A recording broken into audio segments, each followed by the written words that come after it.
हैं गुजरात में, और हमारे साथ एक दोस्त हैं जो हमें चरस के फ़ायदे बताएंगे। जी सर।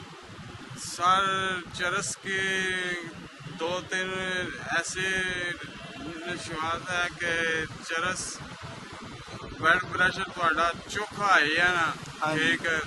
चरस के 2-3 सूटे ला लो, ब्लड प्रेशर थोड़ा लो हो जाएगा, लो हो जाएगा। ठीक है। एक दूसरी भूख नहीं लगती तो चरस वाला सिगरेट पी लो, तो भूख लगेगी, ठीक ठाक भूख लगेगी, रोटी आप सही खाएंगे, ठीक है।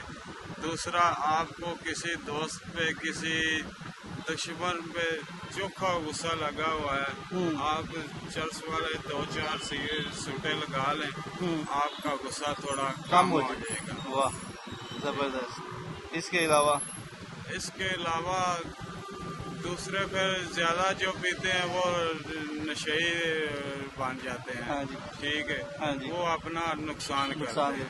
आप तो ज्यादा नहीं पीते? हम ज्यादा मिलने के, हमारे बंदे हैं मिलने के लिए। हाँ। जी। हाँ जी, आपका नाम क्या है? अभी बेहतर। बहुत शुक्रिया सर, आपने बात